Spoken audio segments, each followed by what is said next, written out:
Good morning class. आज हम लोग जो है क्लास 11 A और C, ठीक है। आज हम लोग जो है पीडी नंबर 1 का जो केमिकल प्रॉपर्टीज हम लोगों ने छोड़ी थी उसको पढ़ेंगे। लास्ट टर्म पे हमने आप लोगों को एल्केन का मेथड ऑफ प्रिपरेशन, एल्केन का स्ट्रक्चर कैसा होता है उसके विषय में, एल्केन्स क्या है और एल्केन्स की फिजिकल प्रॉपर्टीज, इतना हमने आपको लास्ट टर्म पे बताया था। आज हम लोग जो है एल्केन्स की केमिकल प्रॉपर्टीज पढ़ेंगे कि जो एल्केन है उनकी केमिकल प्रॉपर्टीज क्या होती है। So first of all we study about the first of chemical properties is combustion। सबसे पहली जो केमिकल प्रॉपर्टी है वो हमारी क्या है, कम्बशन। यानी कि अगर हम एल्केन को कॉमनली गर्म करें, ठीक है, तो क्या होगा। तो सभी लोग जानते हैं कि अगर कोई भी सब्सटेंस को गर्म किया जाए तो ऑब्वियसली उसमें कार्बन डाइऑक्साइड ही मोस्टली निकलती है, ठीक है। तो इसी प्रकार सबसे पहला है आपका combustion. The first of that is combustion. In which combustion यानी कि combustion is carried out in presence of catalyst, या अगर हम कहें कि मतलब मीथेन को अगर ऑक्सीजन के साथ गर्म किया जाए, यानी कि CH4 with ऑक्सीजन, अगर ऑक्सीजन के साथ हम लोग उसको क्या करें, गर्म करें, तो हमारा क्या बनेगा, कार्बन डाइऑक्साइड बनेगी, CO2 बनेगी, और साथ में इसका क्या होगा, आपका वाटर मॉलिक्यूल बाहर निकल आएगा। यानी CO2, कार्बन डाइऑक्साइड और H2O, दो कंपाउंड आपके बनेंगे। दूसरा है रिएक्शन विद स्टीम, यानी कि इसकी रिएक्शन किसके साथ करेंगे, स्टीम के साथ। रिएक्शन विद स्टीम, अगर इसी की रिएक्शन स्टीम के साथ कराई जाए, जिसको हम लोग इनकम्प्लीट कम्बशन के नाम से भी जानते हैं, इसको बगल में लिख सकते हैं इनकम्प्लीट कम्बशन। क्यों कहा जाता है इसको इनकम्प्लीट कम्बशन? इसको इनकम्प्लीट कम्बशन इसलिए कहा जाता है क्योंकि जब यहाँ पर रिएक्शन कराई जाती है तो पूरी तरीके से कंपाउंड जो है वो बर्न नहीं हो पाता।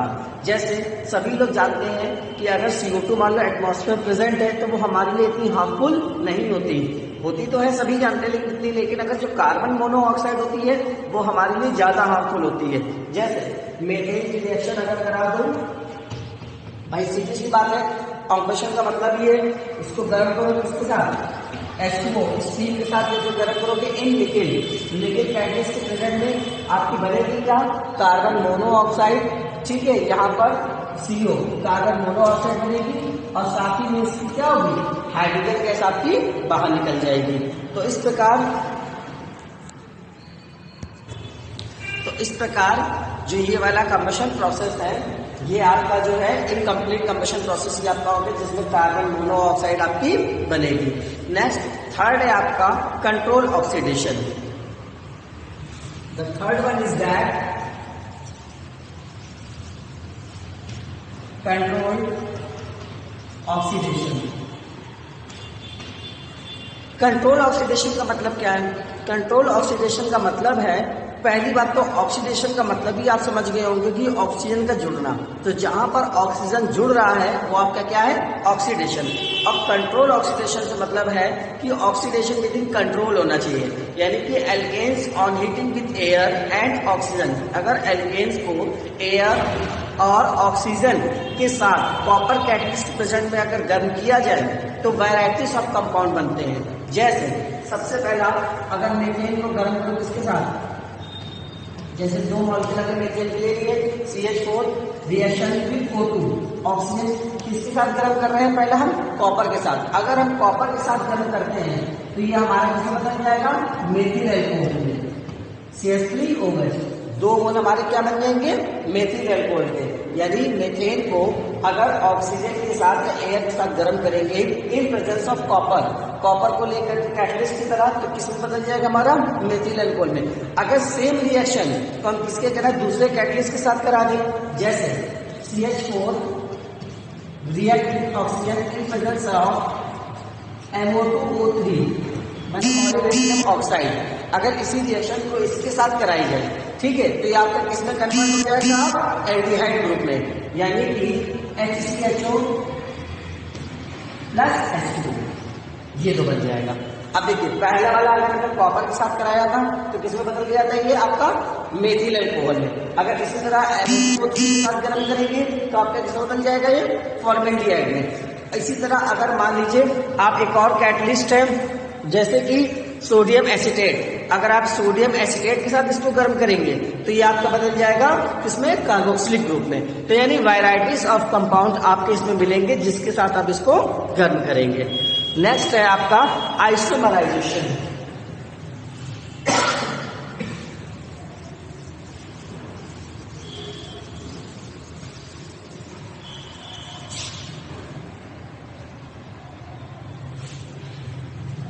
नेक्स्ट है आपका आइसोमराइजेशन। तो अब आइसोमराइजेशन का मतलब है, सबसे पहली बात तो यहाँ पर ध्यान रखने वाली थी कि आइसोमराइजेशन का मतलब ही होता है आइसोमर। क्या मतलब होता है आइसोमर? आइसोमर क्या होते हैं, जिन कंपाउंड के एक से ज्यादा स्ट्रक्चर लिखे जा सकते हैं उनको हम लोग बोलते हैं आइसोमर।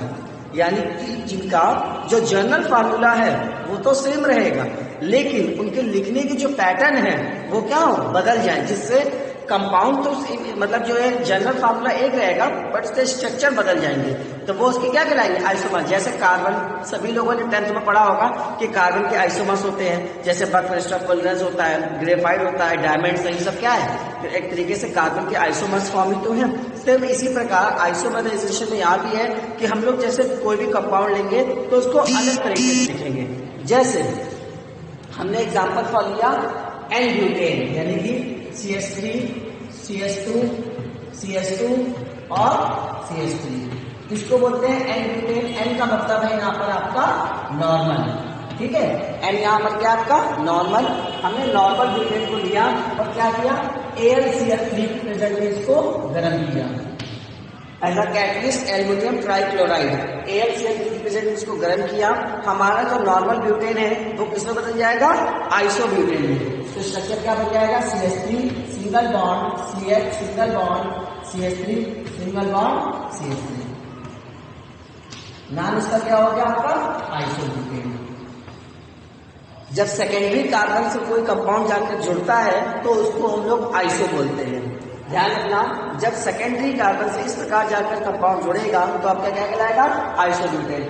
जैसे काउंट करके देखो कार्बन कितने 1 2 3 4, वहां भी देखो कार्बन कितने 4 है, हाइड्रोजन कितने 3 3 6 2 3 3 6 2 8 2 10 10 यहाँ पर है, यहाँ पे देखिए 3 3 6 3 9 1 10। आपके क्या है पूरे जो है कंप्लीट है जितने कि उसमें दिए हुए थे। नेक्स्ट है आपका एरोमेराइजेशन। एरोमेराइजेशन का मतलब ही होता है कि एरोमेटिक्स,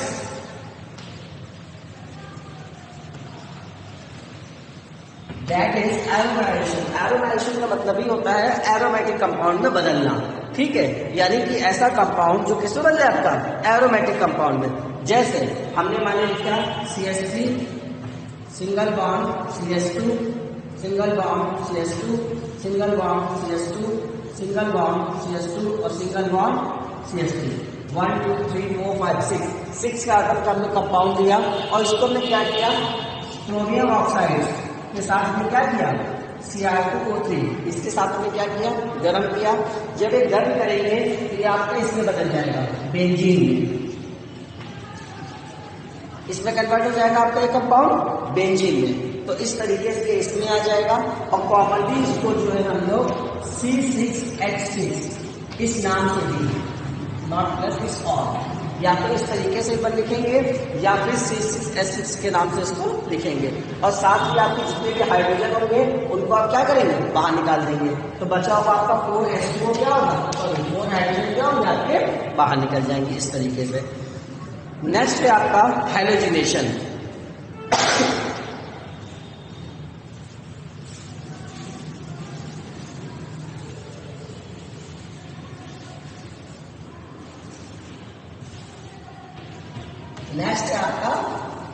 हैलोजिनेशन। तो भाई सीधी सी बात है, हैलोजिनेशन का मतलब ही है, भाई सभी लोग जानते हैं हैलोजिनेशन का मतलब क्या है, हैलोजन का जुड़ना। अगर कहीं पर मान लीजिए हैलोजन से रिएक्शन है, ठीक है, हैलोजन सभी लोग जानते हैं, फ्लोरीन, क्लोरीन, ब्रोमीन, आयोडीन। तो अगर कहीं पर हाइड्रोजन जुड़ रहा है तो उस रिएक्शन को हम लोग क्या बोलेंगे, हैलोजिनेशन। जैसे एग्जांपल फॉर मेथेन, हमने क्या किया, मेथेन की रिएक्शन कराई किससे, Cl2 से, इन प्रेजेंस ऑफ HNO की प्रेजेंस में रिएक्शन कराएंगे तो बच्चों को क्या बनेगा आपका, CH3Cl, ये बन जाएगा आपका। और एक H और एक Cl क्या होगा, बाहर निकल जाएगा, तो नीचे लिख देंगे माइनस का HCl। ठीक, इसी प्रकार इस रिएक्शन को फिर से आगे बढ़ाओ, फिर से रिएक्शन कराओ Cl2 से इन प्रेजेंस ऑफ HNO, फिर एक H क्या होगा, कम हो जाएगा, एक Cl क्या होगा, बढ़ जाएगा। तो देखो क्या बन जाएगा यहाँ पर, CH2 और Cl2। तो देखो एक H हमने क्या किया, यहाँ पर कम कर दिया, और एक Cl यहाँ पर क्या किया, देखिए बढ़ा दिया, और एक HCl फिर से क्या होगा, बाहर निकल जाएगा। इसी प्रकार अगले स्टेप में फिर से रिएक्शन करो, इससे Cl2 से, नेक्स्ट स्टेप में फिर HCl से रिएक्शन होगी, माइनस का HCl क्या होगा, बाहर निकलेगा, और साथ ही फिर से एक बार H आपका क्या हो जाएगा, यहाँ पर कम हो जाएगा, Cl आपका क्या होगा, एक बढ़ जाएगा। तो क्या बन जाएगा, CHCl3। एक स्टेप फिर से करा देते हैं, यानी फिर से Cl2 से एक बार रिएक्शन करा दीजिए। अब फिर से HCl की प्रेजेंस में रिएक्शन है, और माइनस का HCl क्या होगा, आपका बाहर निकल जाएगा। अब जो बचा हुआ एक H है, ये भी आपका बाहर हो जाएगा, बनेगा क्या कंपाउंड आपका, CCl4। देखिए एक H कम हो गया और एक Cl जाकर क्या हुआ, यहाँ पर जुड़ गया। क्या नाम हो जाएगा इस कंपाउंड का, कार्बन टेट्रा क्लोराइड। इस कंपाउंड का नाम हो जाएगा आपका कार्बन टेट्रा क्लोराइड। क्या नाम था इस कंपाउंड का, आपका मेथेन। तो देखिए आपकी मेथेन किसमें बदल गई, कार्बन टेट्रा क्लोराइड में। तो अक्सर ये कन्वर्जन इंपॉर्टेंट भी है, इसको अच्छे से पढ़िएगा। तो अक्सर पूछा जाता है कि हैलोजिनेशन क्या है, या कैसे मेथेन जो है कार्बन टेट्रा क्लोराइड में कन्वर्ट होता है। उसके बाद नेक्स्ट है आपका पैरोलिसिस। पैरोलिसिस क्या है, पैरोलिसिस का मतलब है कि डिकम्पोजिशन ऑफ एल्केन्स, माने एल्केन्स का डिकम्पोजिशन होना, कब, लोअर एल्केन्स में, समझिएगा, माने हायर एल्केन्स का लोअर एल्केन्स में कन्वर्ट हो जाना, एंड अंडर हाई प्रेशर और हाई टेम्परेचर।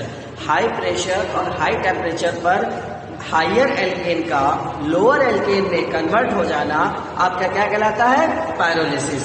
और साथ ही ध्यान रहे कि यहाँ पर एब्सेंस ऑफ एयर होगी, माने एयर की प्रेजेंट यहाँ पर नहीं होनी चाहिए। तो जहां पर हायर एल्केन लोअर एल्केन में कन्वर्ट हो जाते हैं at under high pressure and high temperature in the absence of air, that terms is called as pyrolysis. And such type of reaction is also be called as catalytic cracking. इनको हम लोग catalytic cracking के नाम से भी जानते हैं। क्यों जानते हैं, because this reaction will be carried out in presence of catalyst, so it is also be called as catalytic cracking. जैसे एग्जाम्पल फॉर हमने मान लीजिए ले लिया ऑक्टेन को,